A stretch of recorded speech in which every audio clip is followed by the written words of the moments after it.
Olá, pessoal, boa noite. Hoje é quarta-feira, dia 18 de maio, e eu estou aqui no meu espaço físico aqui, de onde eu gravo as aulas quando assim se faz necessário. Eu estou aqui exatamente para gravar mais uma aula deste bimestre. Essa aula de hoje, ela corresponde, na verdade, à aula da terça-feira de ontem, dia 17 de maio. É uma aula válida tanto para a turma da manhã quanto para a turma da noite.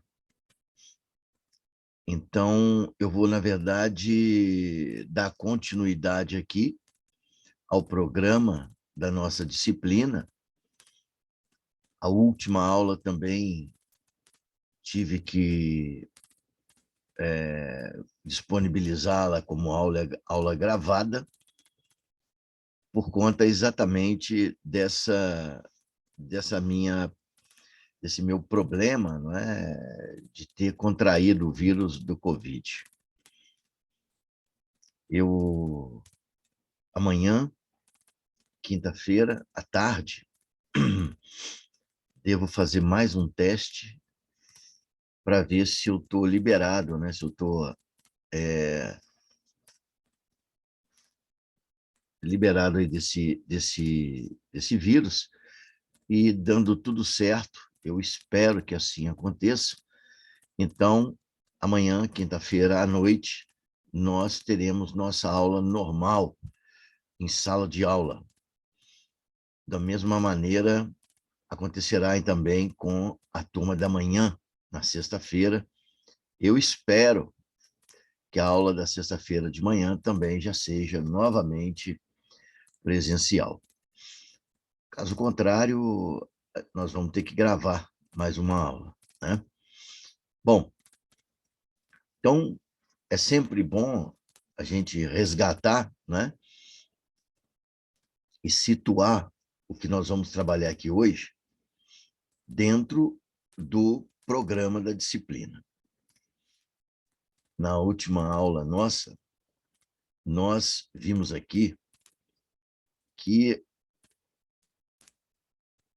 para a maioria dos países, né, dentre os quais nós podemos incluir tranquilamente o Brasil, não há necessidade de que o país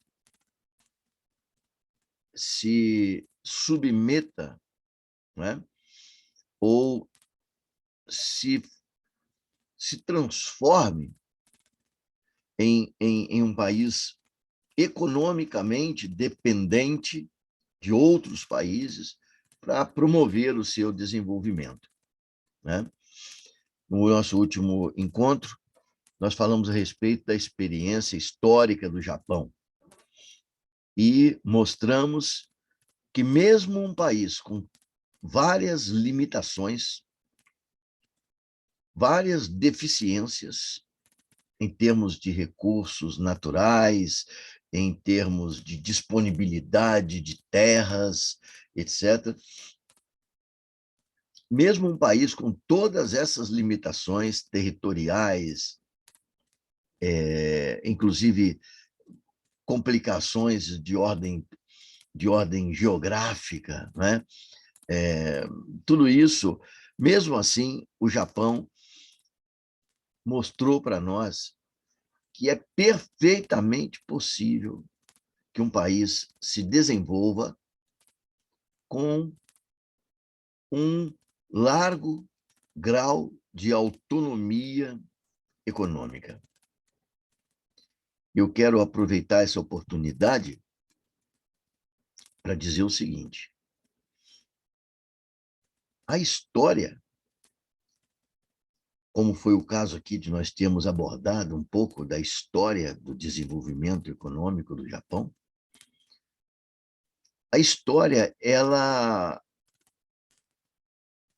nos mostra muitas coisas, nos ajuda a entender muitas outras. Agora, o exemplo do Japão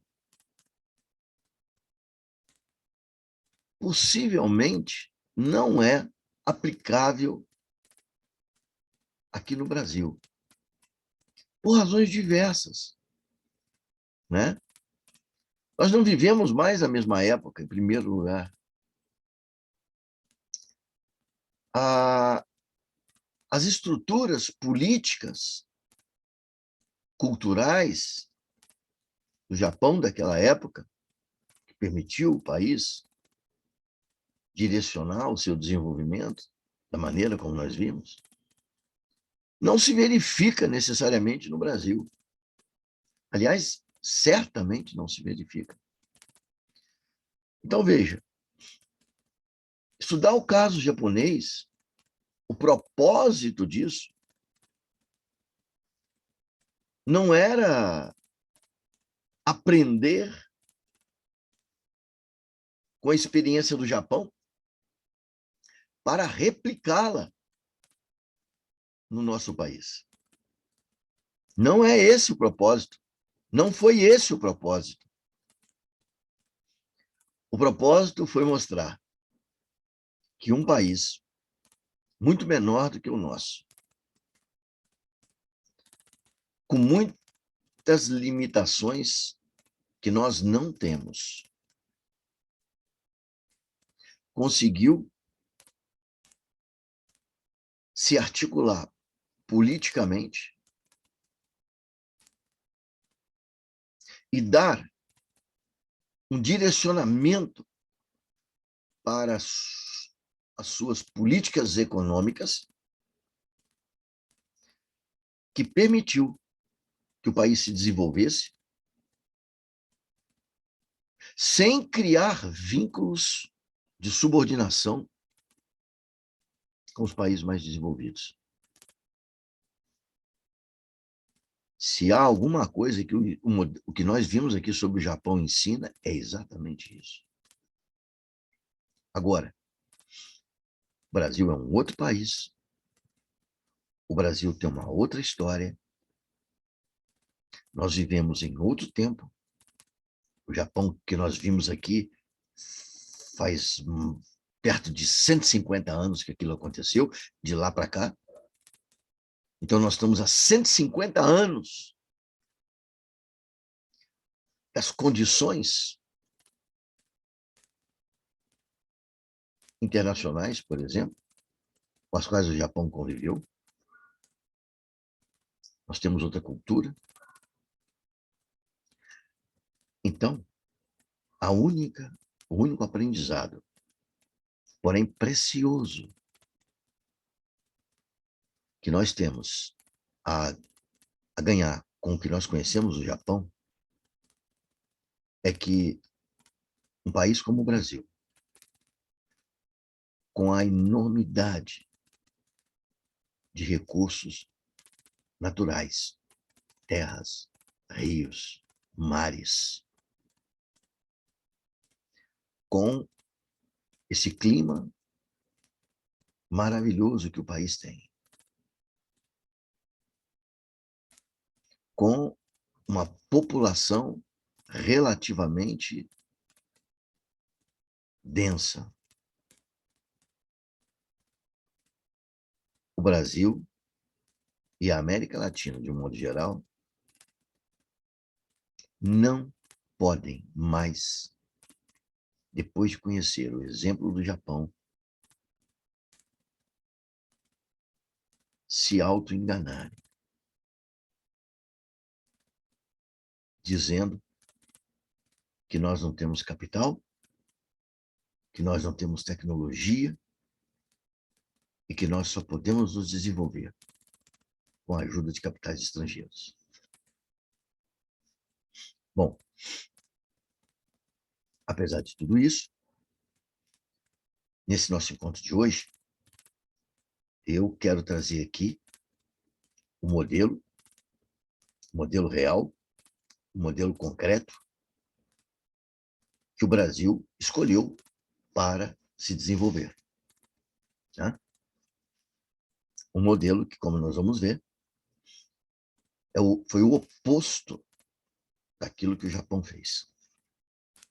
E, evidentemente, se o modelo é oposto, é muito provável que os resultados também tivessem sido opostos. Não é? Bom, o texto de referência para o nosso encontro de hoje é o texto de número 21, que está disponível já lá no Life, na página lá da nossa disciplina.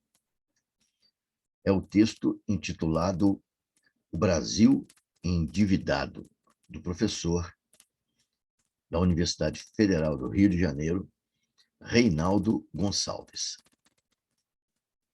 Esse texto é meramente um texto assim, de referência. Tá bom? E do que esse texto, na verdade, fala? Como o próprio título já deixa muito claro, não é? O título é O Brasil Endividado. Esse texto vai falar um pouco para nós sobre o endividamento brasileiro, de endividamento externo, o endividamento externo do Brasil. E o que nós queremos aqui com esse texto é mostrar que fizemos uma opção que, sem dúvida, era a opção mais fácil. Né? Trazer capitais para o Brasil. Importar capitais. Né? Esse tem sido o tema desse nosso debate, começado já algumas aulas, quando a gente tem falado sobre exportação e importação de capitais. Então, aqui, nós vamos conhecer hoje, nesse nosso encontro, a experiência de um país que construiu um modelo econômico baseado em importação de capitais, tal como previram aqueles teóricos que nós estudamos, que diziam que países subdesenvolvidos, para saírem do seu subdesenvolvimento, deviam construir políticas econômicas de incentivo à entrada dentro do país de capitais estrangeiros. Nós fizemos isso. E o resultado é o que nós temos hoje. O subdesenvolvimento no Brasil, ele se prolonga, se perpetua, e ainda hoje, no século XXI, acabamos de completar 200 anos de independência. E nosso país vive uma situação econômica e social absolutamente dramática. E essa situação tem a ver com o que a gente vai falar aqui hoje. Quando nós falamos lá no início deste tópico do nosso programa, existem várias maneiras ou formas, melhor dizendo, do capital circular pelo mundo. E uma delas é através do capital dinheiro. Né? E o capital dinheiro, ele circula através de operações de crédito, né? Empréstimos. É sobre isso que nós vamos falar. Nesse momento, nós vamos nos concentrar em conversar um pouco sobre a importação de capital-dinheiro pelo Brasil na sua história. Esse livro é um livro de referência do professor Reinaldo Gonçalves. Eu, na medida que for necessário, eu me reporto a ele aqui, né? Mas eu tenho aqui um slidezinho que eu montei. Eu vou preferir compartilhá-lo na tela com vocês, com alguns dados, né? Porque esse nosso encontro de hoje ele está muito baseado nos números. Tá? Então, eu preparei aqui um slide e vou compartilhar com vocês. Aí está ele.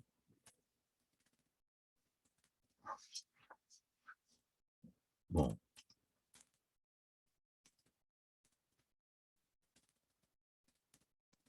Então, está aí. Nós vamos falar hoje sobre a dívida externa do Brasil e depois também eu vou contar um segredo para vocês sobre a dívida interna do Brasil. Bom, então vamos lá. Veja, eu coloquei aqui no slide de 1964 a 2019, mas, na verdade, os nossos dados aqui, que são, inclusive, os dados, muitos deles, compilados aí da obra do professor Reinaldo Gonçalves, começam desde a independência do Brasil, certo? Antes de entrar nos números que vocês estão vendo aí, eu gostaria de alertar e esclarecer 4 conceitos importantes sobre dívida. São subdivisões desse fenômeno das dívidas. Tá? Então, em primeiro lugar, olhando ali para o lado, para a coluna da esquerda, ó, eu quero que vocês entendam isso aqui. Existem 2 tipos de dívida.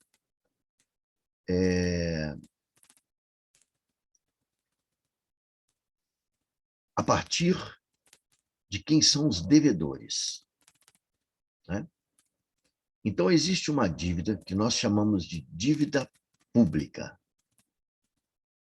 A dívida pública, ela é uma dívida que pertence aos governos, certo? Não importa muito se é o governo federal, se é o governo estadual ou se é o governo municipal. Dívida de governo é chamada de dívida pública. Paralelamente a esta, existe a chamada dívida privada. Dívida privada é uma dívida em que os devedores são agentes privados, ou seja, empresas ou pessoas, certo? Então, eu, por exemplo, posso fazer uma dívida junto a um banco aqui no Brasil. Essa dívida que eu faço, ela é uma dívida privada, porque quem está endividado, quem contraiu a dívida, fui eu, uma pessoa física, certo? É uma dívida minha, privada, minha.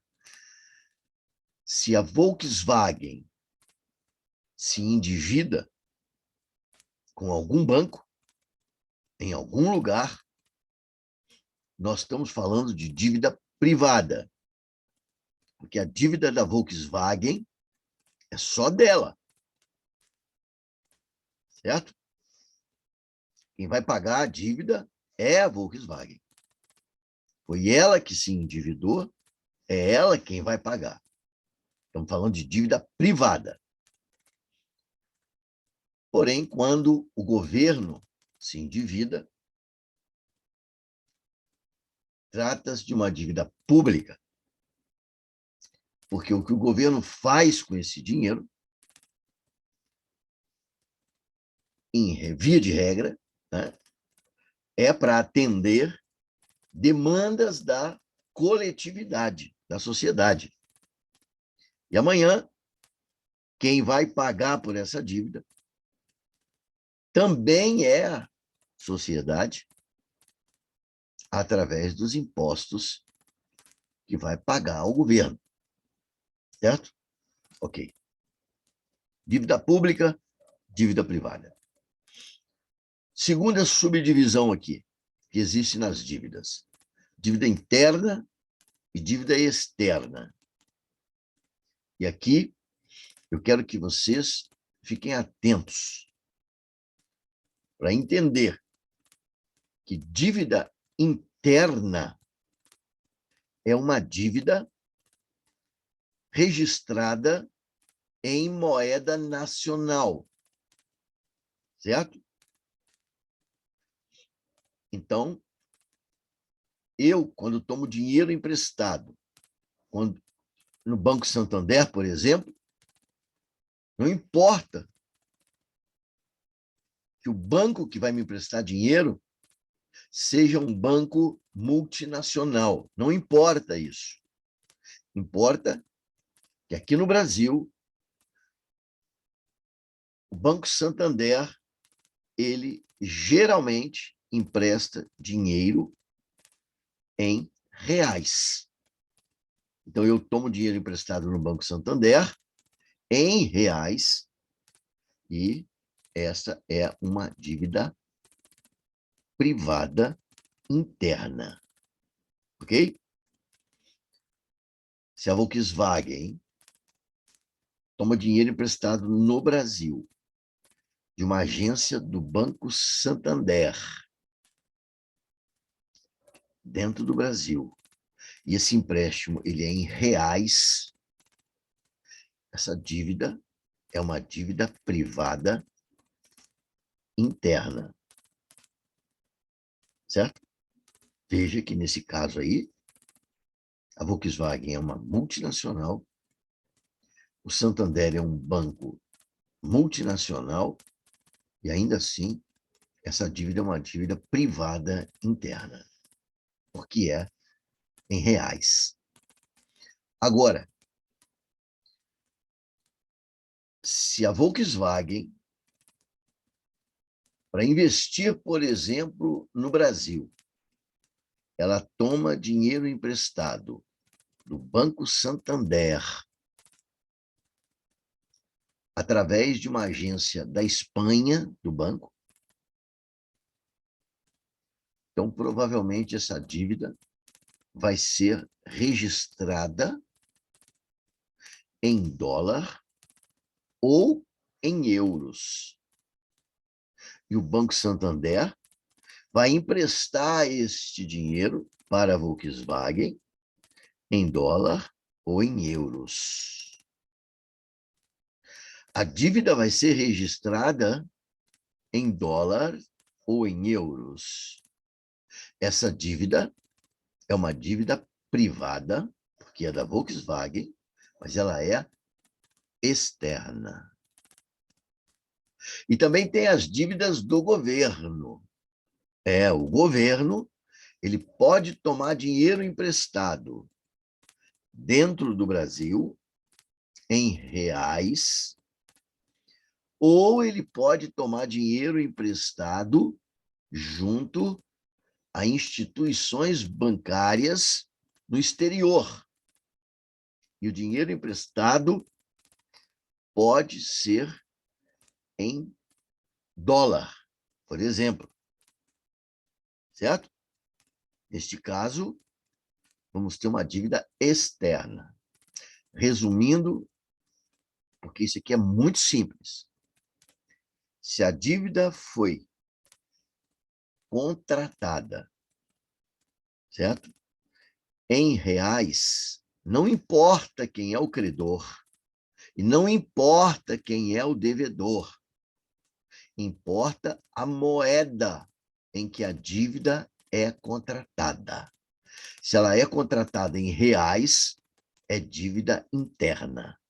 Se ela é contratada em dólares, ou em euros, ou em yuans, por exemplo, vai que o Brasil comece a tomar dinheiro emprestado na China, né?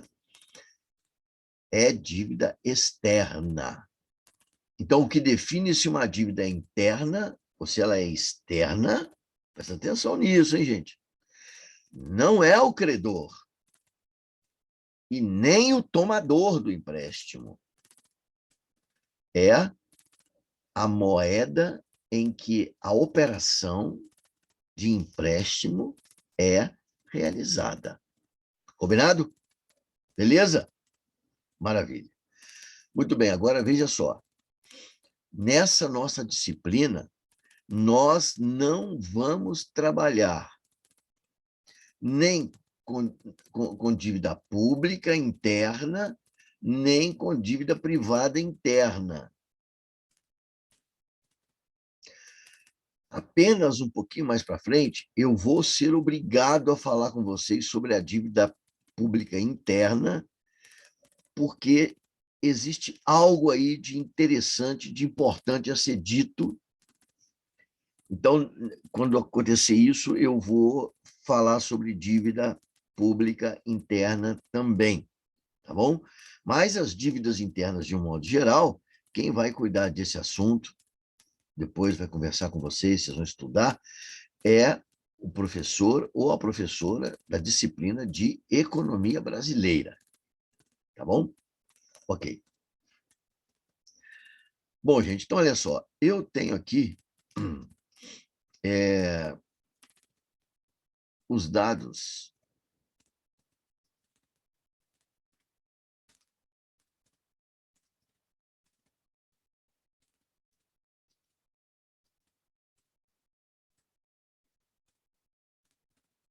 vou deixar assim o slide, porque eu consigo ver todos os números que eu coloquei aqui na tabela. Do outro jeito, estava escondendo ali alguns números. Bom, este quadro que tem aqui no meio, esta tabela, tá? Esses números foram praticamente, à exceção dos números de 2002, 2015 e 2021, todos os outros números foram retirados do texto do professor Reinaldo Gonçalves, que vocês têm em mãos, tá bom? Os dados de 2002, 2015 e 2021, eu os retirei do IPEA, tá? Instituto de Pesquisa Econômica Aplicada, que é ligado ao Ministério, né, ao governo federal, tá bom? Ao governo federal. Bom, esses números aqui, então, estão presentes aqui no texto do professor Reinaldo Gonçalves, principalmente os primeiros números, e eu queria que a gente desse uma olhadinha ali com atenção. O autor nos diz aqui no texto que o primeiro empréstimo que o Brasil contraiu, né, ou contratou, foi em 1822, coincidentemente, o ano da nossa independência, né? E esse empréstimo, segundo nos diz aqui o autor, ele fez parte de um acordo com Portugal para que Portugal reconhecesse a independência do Brasil, né? Então, veja, para que Portugal reconhecesse a independência do Brasil, nós arcamos, né, com uma dívida que era de Portugal, certo? Como nós não tínhamos dinheiro para pagar essa dívida, nós tomamos esse dinheiro emprestado, certo? Então, veja, o Brasil, ele nasce endividado. Ele se endivida como meio de ter sua independência reconhecida pela antiga metrópole. certo? Vejam isso, porque é uma diferença muito grande em relação, por exemplo, aos Estados Unidos. Os Estados Unidos, como vocês sabem, eles se tornaram independentes através de uma guerra. E ao vencer a guerra contra a metrópole que o colonizava, os americanos simplesmente se negaram a reconhecer qualquer dívida relacionada ao seu passado colonial. Por quê? Porque colônia não faz dívida. Quem faz dívida é a metrópole colonizadora. Os americanos independentes simplesmente disseram, olha, nós não temos nada a ver com dívida da Inglaterra. Hoje somos um país independente e se eles têm dívida com alguém, que eles paguem. Aqui no Brasil, nós não precisamos fazer uma guerra. Não foi preciso uma guerra com Portugal. Não tinha com quem guerrear. Ainda assim, nós reconhecemos uma dívida antiga de Portugal com os ingleses e aceitamos pagar essa dívida para que os portugueses aceitassem a nossa independência. Nascemos endividados. Depois eu vou mostrar esses números aqui, depois eu vou tirar as conclusões daqui, certo? O autor nos diz aqui, no texto, que depois desse primeiro empréstimo, vieram mais 17 empréstimos durante o período do Império. E, finalmente, em 1889, quando foi proclamada a República Brasileira, o Brasil já tinha acumulado uma dívida de 30,4 milhões de libras esterlinas. Percebam, então, que entre 1822, o ano da nossa independência, e 1889, o ano da proclamação da República, nós contraímos 18 empréstimos. E neste ano de 1889, nossa dívida externa já alcançava 30,4 milhões de libras esterlinas. A Inglaterra era, até esse momento, a maior potência econômica do mundo. Lembrem-se que no período de 1868, a mais ou menos 1880, que foi o que a gente viu na semana passada, o Japão havia contraído 3 ou 4 empréstimos estrangeiros e tinha pago todos. Bom, nós começamos a tomar dinheiro emprestado para resolver os nossos problemas e não paramos mais com esta prática. Ela se estendeu até 1889, como vocês estão vendo aí, e aí no texto aqui, o professor Reinaldo Gonçalves, ele nos diz que quando terminou o governo de Washington Luiz, em 1930, o Brasil devia o equivalente a 237,3 milhões de libras esterlinas. Então, vejam, de 1890 a 1930, 40 anos, o Brasil multiplicou por mais de 7 a sua dívida externa. Bom, em 1930 até 45, percebam ali nos números que houve uma queda da dívida externa brasileira.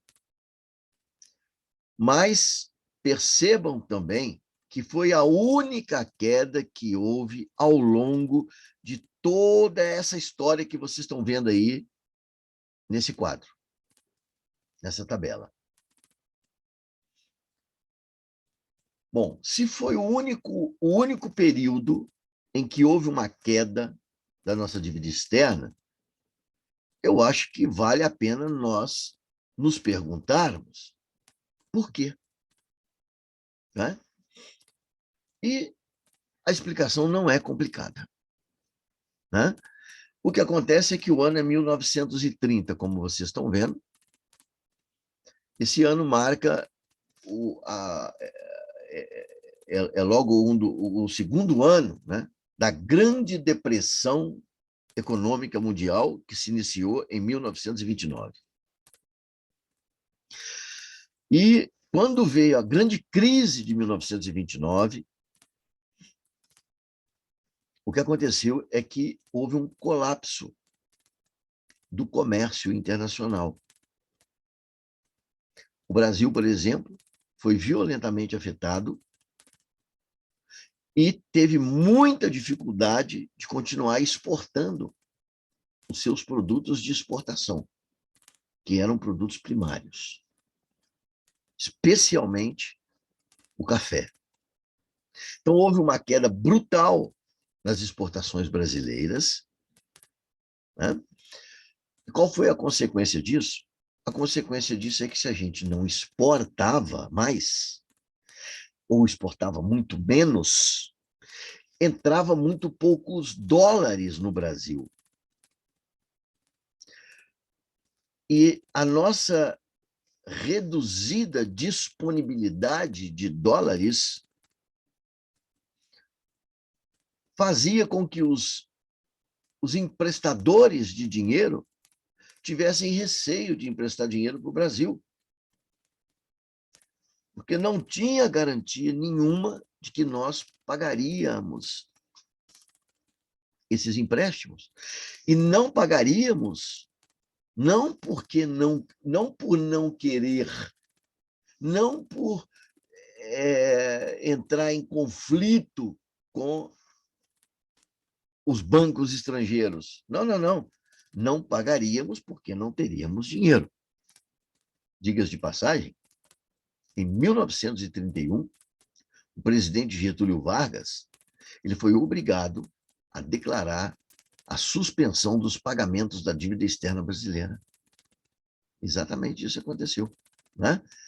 Por quê? Porque não tinha dinheiro. Né? Não tinha dinheiro para pagar. Não tinha dólares, porque dívida externa você paga com a mesma moeda que você toma emprestado. Toma dólar emprestado, tem que pagar com dólar. Né? Então, em 1931, o Brasil declarou a suspensão dos pagamentos da dívida externa, e isso fez com que os emprestadores estrangeiros parassem de emprestar dinheiro para o Brasil. Nós não podemos tomar mais dinheiro emprestado. Ninguém emprestava. Mas não foi só isso que aconteceu, não. Veja lá que o período é de 1930 a 1945. Ou seja, pega também esse período todos os anos da Segunda Guerra Mundial, de 39 a 45. E é sabido que durante a Segunda Guerra Mundial, as importações do Brasil caíram muito. Por quê? Porque os países desenvolvidos do hemisfério norte, de onde nós comprávamos, ou seja, de onde nós importávamos muitas mercadorias, eles estavam em guerra. Então, a economia deles estava produzindo armamento, munições e outras coisas necessárias às frentes de batalha. Então, não havia mais os produtos que nós tínhamos o costume de importar, não estavam mais sendo vendidos. Então, nós precisamos parar de comprar, de importar mercadorias do Ocidente, dos países desenvolvidos. Por outro lado, a economia de guerra continuava demandando matérias-primas. E o Brasil continuava, portanto, vendendo, porque era o que ele produzia, matérias-primas. E os países do hemisfério norte, em guerra, demandavam matérias-primas, seja para a construção de armas, construção de munições, seja para alimentar o seu povo. Então, o Brasil continuou exportando, mas parou de importar. Consequência, nós começamos a ter saldos superavitários importantes no nosso comércio exterior. E isso permitiu que o Brasil saísse da guerra com saldos superavitários, ainda que não tivessem sido transformados em dinheiro, ou seja, eram compromissos de pagamento. Como eram compromissos de pagamento e eram com os países desenvolvidos, né, do hemisfério norte, quando acabou a guerra, o Brasil pôde usar esses compromissos de pagamento para abater sua dívida. Certo? Então, foi por isso que a nossa dívida externa, ela despencou ali, né, de 237 milhões para 169 milhões entre 1930 e 1945. Certo? Professor, espera aí, só para eu entender de novo o que o senhor falou. O senhor quer dizer que nesse período de 1930 a 45, a dívida externa do Brasil caiu, não foi porque o Brasil mudou a orientação da sua política econômica. Não foi porque o Brasil tomou a decisão de não mais tomar dinheiro emprestado no exterior. Não foi por causa disso. Foi porque houve uma grande crise em 1929 que secou o crédito externo e depois houve a Segunda Guerra Mundial, que ajudou o Brasil a construir saldos superavitários no seu comércio exterior e que depois pôde ser usado para abater parte da dívida externa. Isso mesmo. Combinado? Não foi uma mudança de direção dos governos brasileiros. A prova disso é que, a partir de 45, se você olhar ali no quadro, até 1964, a dívida brasileira volta a subir. Ali, olha, nessa mudança de 1945 para 1964, os dados dessa tabela, eles impedem a gente de ver com clareza qual foi o crescimento que houve dessa dívida. Por quê?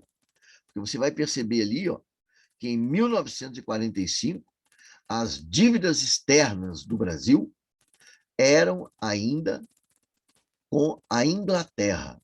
Esse era o nosso principal credor. Então, ela está ali contabilizada em libras esterlinas. Mas, em 64, o nosso principal credor já era os Estados Unidos. Então, a dívida passou a ser em dólar. Ok? Por isso, não dá para a gente avaliar o crescimento de 1945 para 64. Mas a dívida não parou. Continuou a se elevar. E veja só, de 64 a 84, esse aqui é um período muito especial no Brasil, hein? Esse aqui é o período da ditadura no Brasil, certo? Período da ditadura, 1964 a 1984. 20 anos. A dívida brasileira foi multiplicada por 40. Vocês estão vendo ali? foi multiplicada por 40. Nunca, em toda a história do Brasil, a nossa dívida externa cresceu tanto quanto durante o período dos militares no poder, ou seja, durante a ditadura. E por que a dívida externa do Brasil cresceu tanto durante esse período? Por várias e várias razões. A primeira é que o país continuava fazendo da importação de capitais o principal motor propulsor do desenvolvimento do país. Em primeiro lugar. Segundo lugar, nesse período não havia democracia. Então, os militares, eles não precisavam ficar prestando contas do que faziam. Então, era fácil endividar o país. E foi o que eles fizeram. Terceiro, porque durante esse período, os governos militares elaboraram planos mirabolantes para transformar o Brasil numa grande potência econômica. Mas eles não disseram para o povo brasileiro que a transformação do Brasil em uma grande potência econômica mundial seria feita com dinheiro emprestado no exterior. Ali dentro desse período de 64 a 84, está o chamado milagre brasileiro. Foi um período curto, de 4 a 5 anos, entre mais ou menos 68 e 73, em que o Brasil manteve taxas de crescimento econômico da ordem de 11% ao ano. Esse crescimento extraordinário foi chamado pela literatura econômica no Brasil de o período do milagre econômico. O Brasil cresceu demais. Porém, quando a gente olha para os números da dívida externa, nós sabemos que não houve milagre nenhum. Houve um brutal endividamento da economia brasileira. E com essa montanha de dinheiro externo, não fica difícil o país crescer, certo? Aliás, sobre esse assunto, eu quero citar também, tem aí no texto do professor Reinaldo Gonçalves, tá?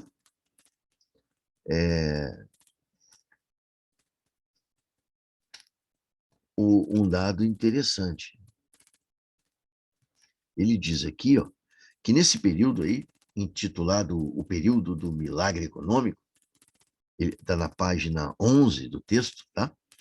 Quem quiser depois ver com cuidado, mas ele diz aí para nós que entre 1969 e 1974,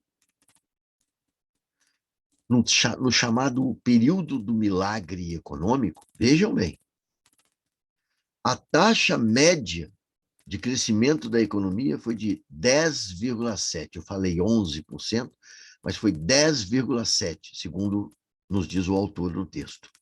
Porém, neste mesmo período,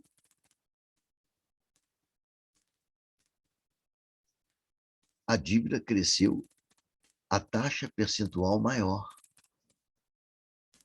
Está aí no texto. Na soma dos 5 anos do chamado milagre econômico, na soma de todo o período de 5 anos, o Brasil teria crescido 208%. E a dívida externa, neste mesmo período, cresceu 211%. Eu diria que não pode haver comprovação maior da ineficiência econômica durante a ditadura e os regimes militares do que estes números. O governo tomou uma montanha de dinheiro emprestado para fazer o país crescer.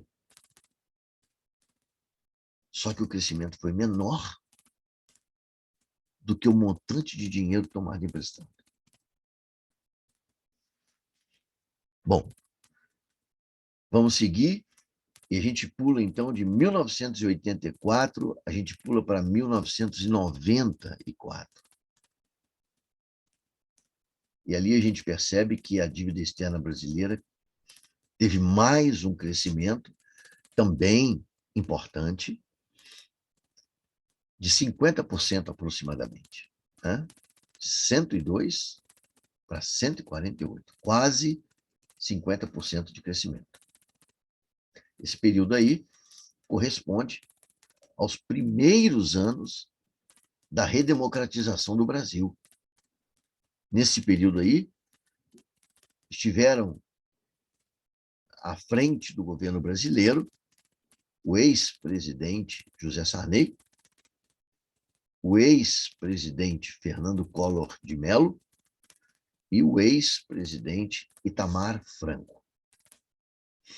A partir de 95,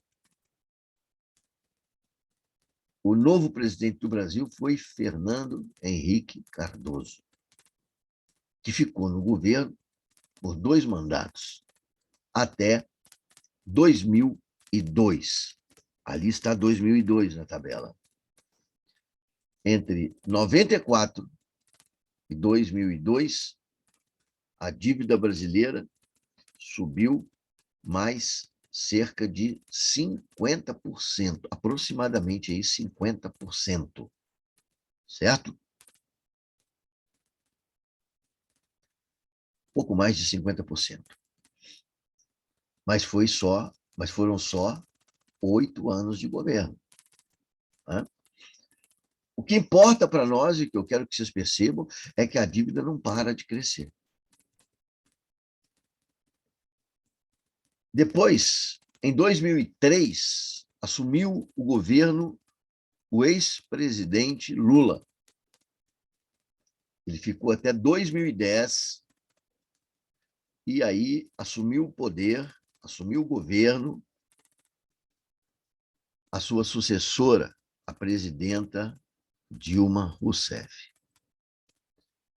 E o último ano completo do governo da Dilma Rousseff foi 2015, certo? Porque ela saiu do governo na metade de 2016, certo? Então, o último ano de governo da Dilma foi 2015, o último ano completo. Então, por isso que eu coloquei ali o ano de 2015. Tá? Para dizer que entre 2002 e 2015, ali nós temos 13 anos. Nesse período, a dívida brasileira, ela praticamente dobrou, certo? Olha lá, ela foi de 227 para 540, quer dizer, ela mais do que dobrou, um pouco mais do que dobrou, né?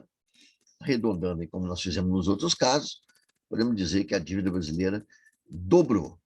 Então, veja, no período dos militares, 20 anos de governo, eles multiplicaram a dívida por 40. Depois, nos primeiros anos, que vai de 84 a 94, uma década, os primeiros anos dos governos democráticos, José Sarney, Fernando Collor, Itamar Franco, a dívida subiu perto de 50%. Depois, nos 8 anos de Fernando Henrique Cardoso, a dívida subiu também cerca de 50%. E depois, durante os 13 anos dos governos petistas, né, a dívida ela dobrou. E, finalmente, nós temos ali, do período que vai, né, de 2016, que seria a primeira metade do mandato de Michel Temer, né, que ficou no poder até 2018, e desde 2018, o novo presidente é Jair Bolsonaro, até 2021, porque nós estamos ainda na metade, né, quase metade de 2022, então não dá para ter o resultado final, mas entre 2016 e 2021, a dívida subiu ali um percentual bem pequeno, né? Algo em torno aí de 20, a dívida externa, né? Subiu ali para 26, o equivalente a 26 bilhões de reais.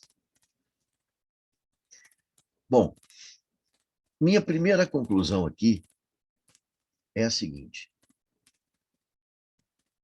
a dívida externa ela é um componente estrutural do capitalismo brasileiro. O que significa um componente estrutural? Significa que ela esteve presente na economia brasileira desde a nossa independência até o dia de hoje. A dívida externa brasileira ela tem uma importância expressiva. Sempre teve uma importância expressiva no nosso modelo econômico. E o que é que isso quer dizer? Quer dizer que nós fizemos da importação de capital, dinheiro, um elemento estrutural da nossa economia. Certo? Essa é a primeira conclusão que a gente precisa tirar. É claro que agora a gente precisa entender que essa dívida ela tem repercussões, não é? Na economia do país, certo? Porque, veja, a dívida aí ela está aumentando,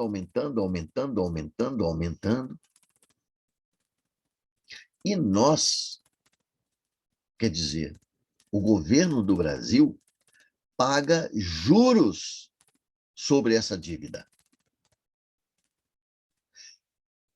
Então, de tudo que o governo arrecada, certo? De todos os impostos que o governo recebe da população brasileira, uma parcela desses impostos será usada para o pagamento da dívida externa. Certo? Significa dizer que essa dívida externa ela vai engolir parte do que o governo brasileiro arrecada sob a forma de impostos. E isso que o governo isso que a dívida vai engolir sob a forma de juros, não vai poder ser usado pelo governo brasileiro para atender às necessidades da sociedade brasileira.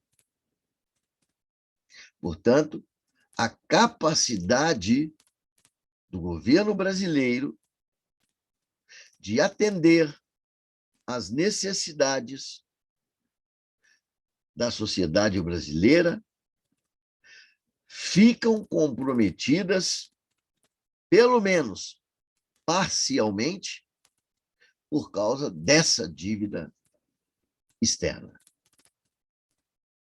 Então, se você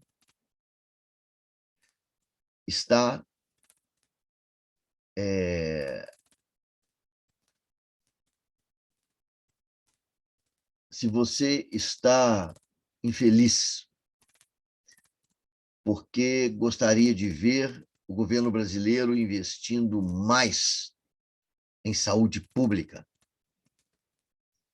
ou investindo mais em educação pública ou investindo mais em infraestrutura econômica, né? Estradas, aeroportos, etc., ou investindo mais em segurança pública, saiba que um dos fatores que limitam a ação do governo para fazer essas coisas que eu acabei de enumerar e outras é a dívida externa. Outra coisa, esse dinheiro que vocês estão vendo aí, ele é um dinheiro de dívida pública. Significa que ele é um dinheiro que foi tomado emprestado pelo governo brasileiro. E o governo brasileiro, ele é o representante de toda a sociedade. Supostamente, este dinheiro, esta montanha de dinheiro aí, que hoje, como vocês estão vendo ali, chega a 567 bilhões de dólares, esse dinheiro devia ter sido revertido em benefícios para a sociedade, ou seja, em benefícios para você e para mim.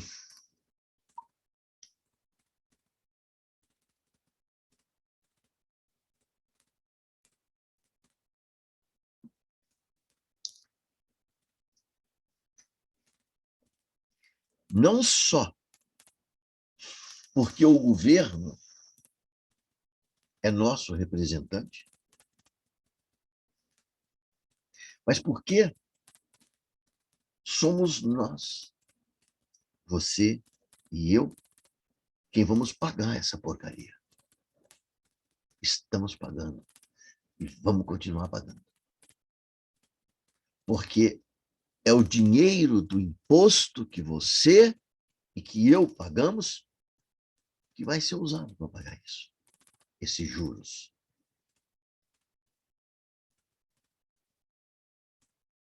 Então, outra conclusão aqui sobre esses números. Fique atento, porque esses números dizem respeito à tua vida. Falar de dívida externa pública não é falar da vida dos outros, é falar da nossa vida, da tua e da minha. Bom, agora, vocês perceberam aqui, nesses números, dessa tabela, que a partir de 1994, mesmo que a dívida externa tenha continuado a crescer, ela vai crescer a um ritmo menos acelerado do que cresceu, por exemplo, durante os governos militares. Não é? Eu falei que durante os governos militares, a dívida foi multiplicada por 40. Foram 20 anos de governo militar. de ditadura. Mas depois da ditadura, ou seja, depois de 84 para cá, vamos colocar de 84 para cá, a dívida passou de 102 para 567. Veja, ela foi multiplicada mais ou menos por 5,5. É isso? E de 84, nós estamos quase em 2024, não é isso? Quase 2024. Então, nós temos aí 40 anos. Ou seja, nos 20 anos dos militares, a dívida foi multiplicada por 40. Nos 40 anos depois dos militares, um período muito mais longo, o dobro do período, a dívida foi multiplicada apenas por 5,5. Por quê?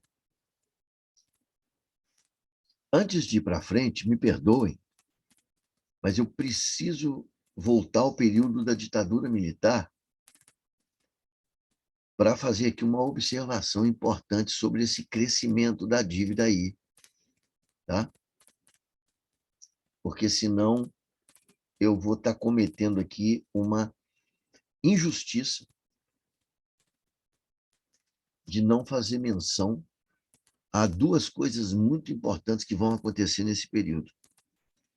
A primeira delas são as crises do petróleo, que vão acontecer em 1973 e depois em 1979. São duas crises do petróleo que vão jogar o preço do barril do petróleo lá para cima. E como o Brasil era dependente de petróleo, nós fomos obrigados a gastar muito mais dinheiro com petróleo do que gastávamos antes, porque o preço do barril subiu. Subiu por causa de crises do petróleo. E os governos militares acabaram se endividando de maneira acelerada para manter as importações de petróleo no Brasil.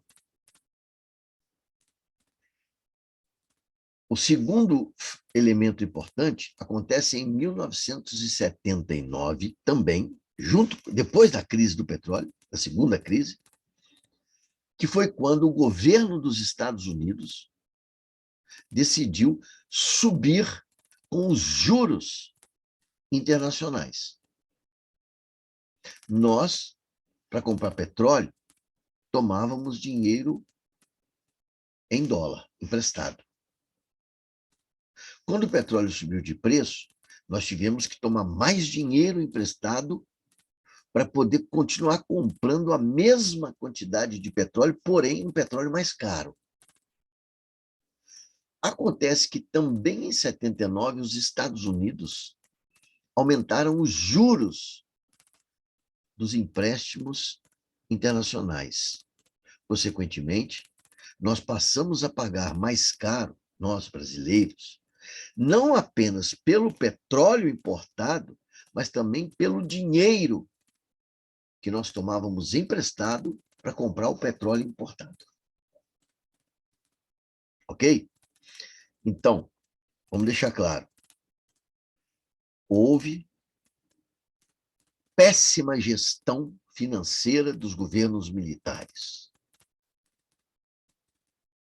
Houve incompetência e ineficiência econômica durante a ditadura militar.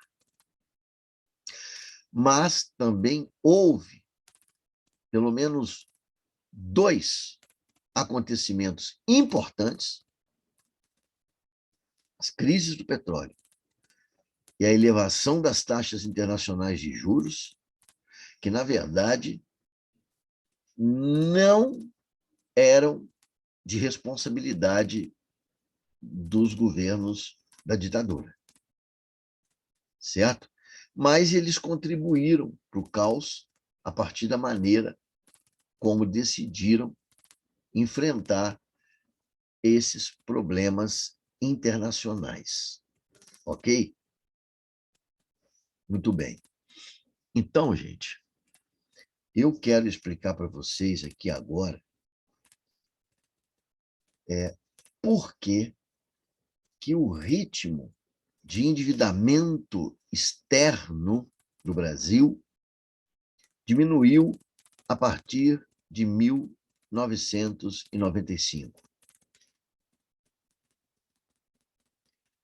Porque se eu não explicar isso, vocês vão olhar para os números e talvez vocês pensem, mas o Brasil já não se endivida tanto. Bom, eu vou mostrar que isso não é verdade. Eu vou mostrar que nós construímos um outro canal de endividamento externo. Bom, eu podia dar andamento a este conteúdo aqui, nesse nosso encontro de hoje, nessa aula gravada, mas é um conteúdo que vai exigir de mim um certo tempo para explicar, então eu vou preferir deixar para dar continuidade nesse assunto na nossa próxima aula. Eu espero que a próxima aula aconteça já amanhã, quinta-feira, dia 19 de maio, às 21 horas, lá na sala de aula. E para a turma da manhã, na sexta-feira, às 10h30 da manhã. Caso contrário, dependendo do teste que eu vou fazer amanhã, do Covid, se eu ainda tiver com o vírus, eu vou, então, também gravar essa terceira aula, explicando exatamente isso que eu acabei de mencionar aqui, tá bom? Então, hoje eu vou encerrar por aqui o vídeo dessa aula e vou encaminhar para vocês. Peço que vejam, assistam assim que tiverem tempo, tá? Qualquer dúvida, eu estarei sempre à disposição de vocês. E, retornando à sala de aula, eu farei aí uma síntese da síntese do que foi dito nessas duas aulas gravadas, para que a gente possa, então, dar continuidade ao programa da nossa disciplina via presencial. Beleza? Muito obrigado pela atenção de vocês, muito obrigado pela paciência, pela solidariedade com relação a essa enfermidade que eu estou passando, né? E espero que a gente amanhã já esteja juntos novamente. Obrigado, um abraço e boa noite para vocês.